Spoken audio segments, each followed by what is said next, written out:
1 maxed out MacBook Pro, 1 iPad Pro. Yo, this is Oscar, and I am coming back to the design world. Will these tools help me become a professional product designer within these couple of months? Welcome to my YouTube series on Dodefy, my journey to becoming a product designer.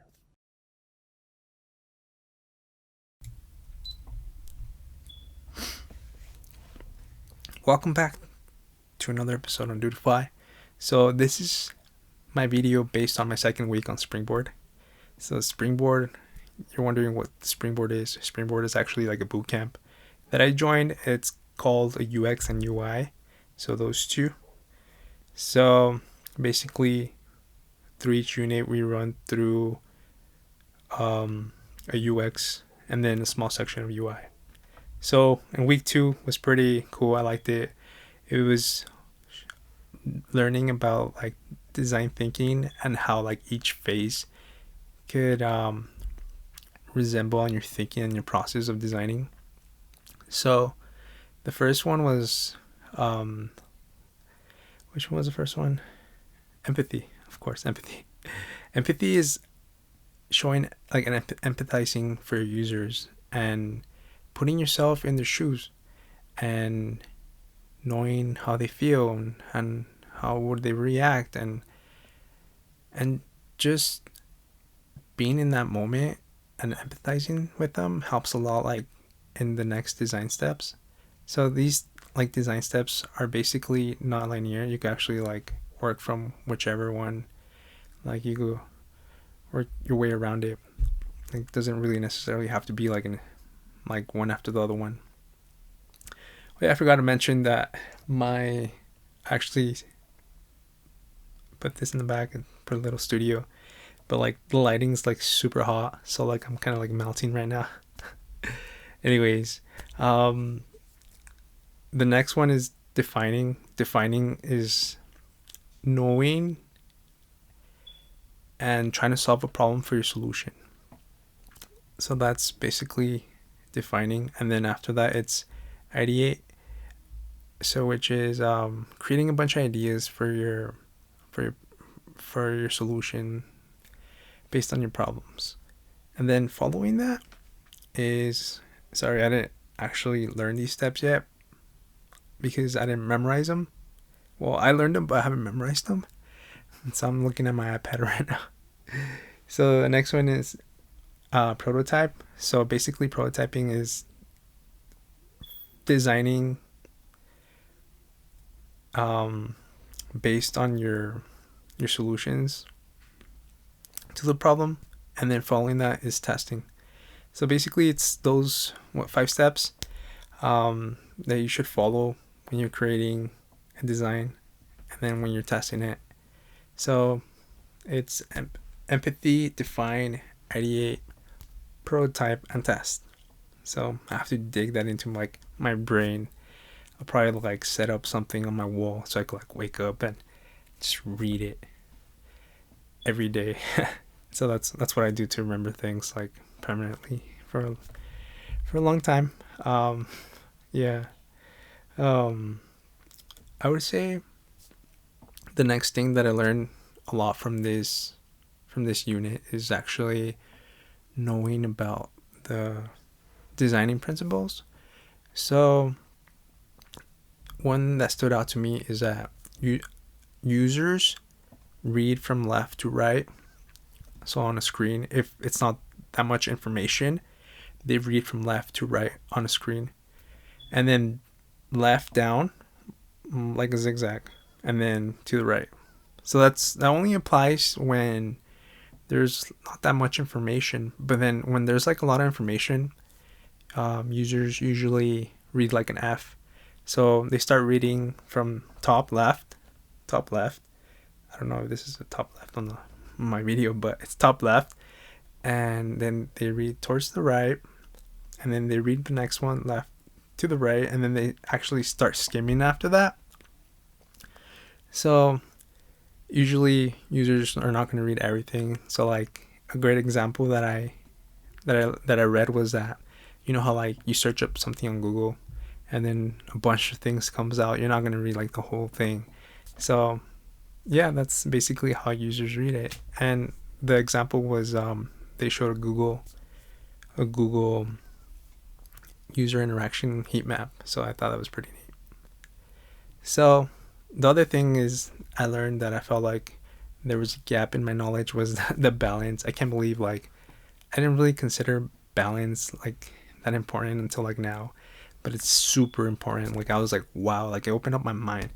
So balance basically means that you users usually feel comfortable with balance and knowing that there is have to be like symmetry between one area and then the other area of the screen.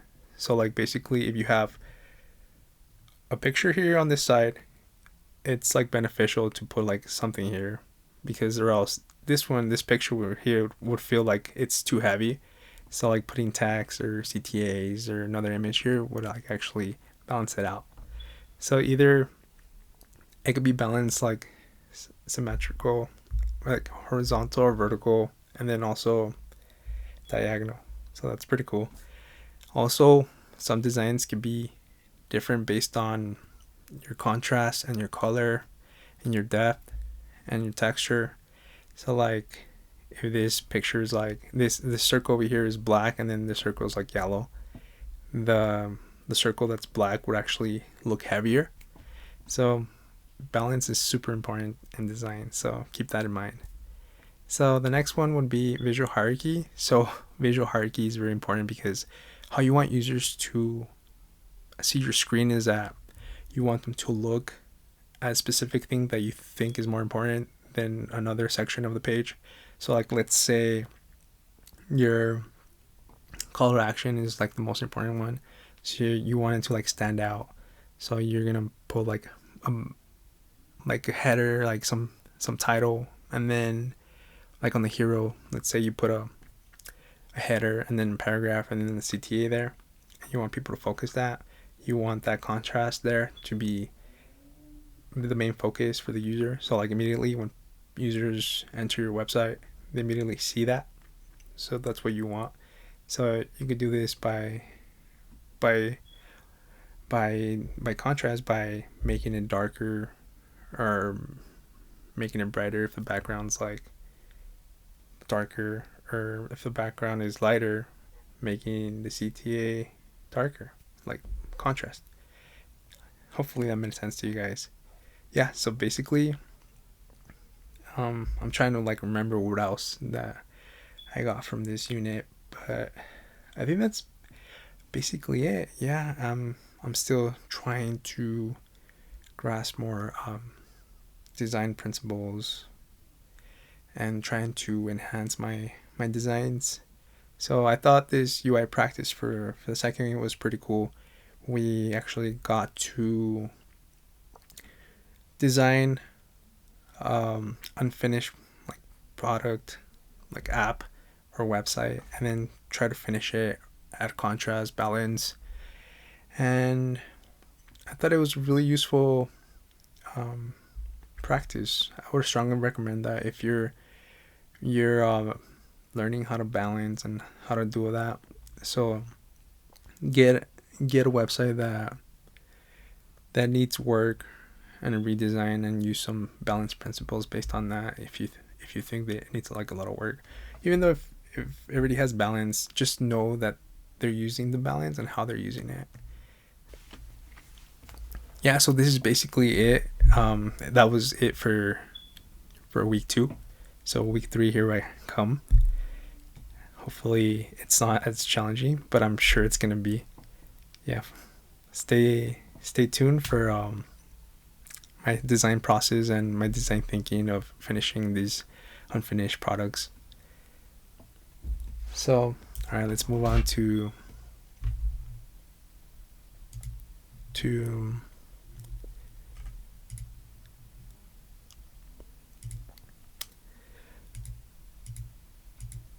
the wireframe process. So I was using Sketch, and I'm actually new to Sketch, so it was a little more difficult than using other programs I'm already used to, but it's fine, you know, that's how you learn.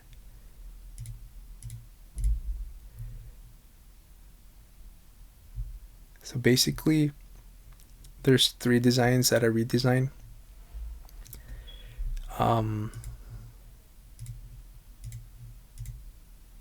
There is one that was like a bank. So in the bank one, I'll probably show that one first. So the bank one it was funny because I've actually used this app before. So it was from Bank of America, I believe. And in this one, all the text was very just dull and like the same color. There's no really contrast in between this design.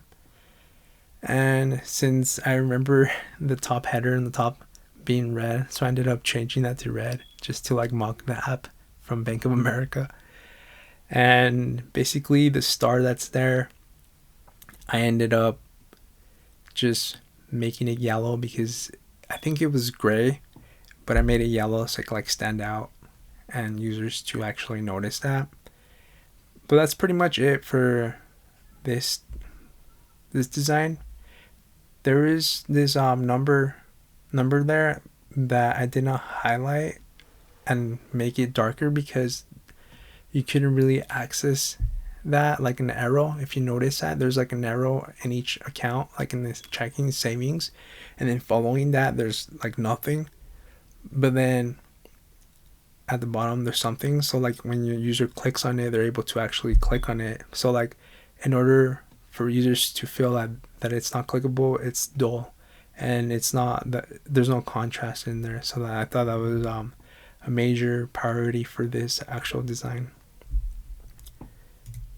And then so there's this other one that's like for balance, and there's a lot of squares that were off and sections, like the bar graphs were off to the right, and then the top 3 little bars, the top 3 three cards were to the left, and then so there was like no symmetry there.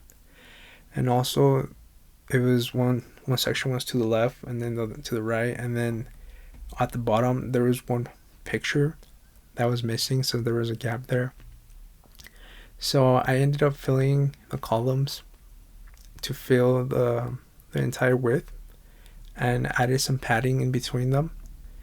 And another thing I did was made all of them around the same font so they all could match. So between the headers and the other smaller text, and also the colors. And then for the bar graph, I made the bar graph because it was a lot thinner. I made it a lot thicker. And then for the image on the bottom part below, so I filled it up with a duplicate copy of the same image to fill out the gap that was there. So there was three pictures instead of 2. It was more of a balance. And then on the left navigation, added a contrast to say like, oh, this is an important part of the page, so interact with this. So just still waiting to hear feedback from my mentor to see what she says. And then the last design, basically there's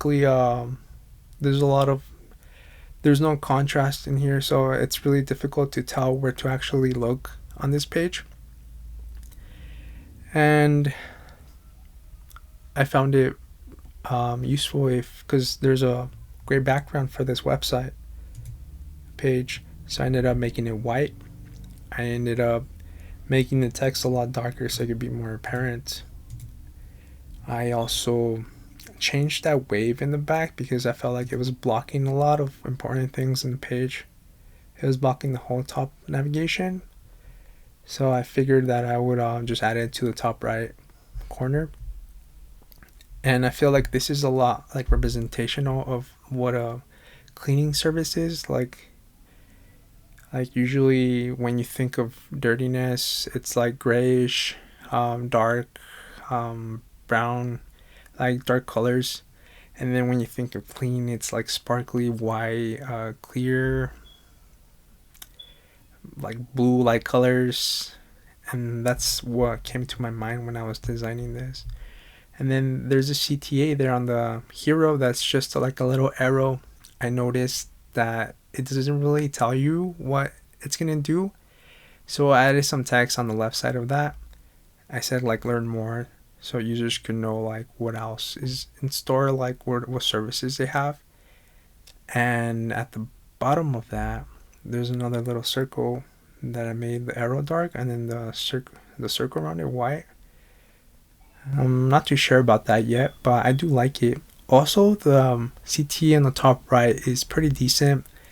It's not that like being that way is sufficient, I believe.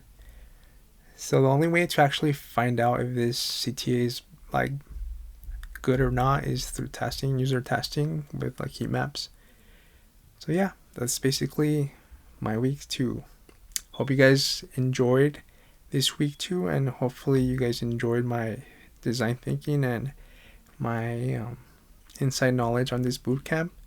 Hope you guys could subscribe, that'll help a lot. And as I'm doing more videos, I'm actually learning how to actually talk on the camera, because I'm usually like really shy person. So this helps a lot, like doing it like often. So hope you guys have a good week and enjoy yourselves. Take care. For the next one, peace out.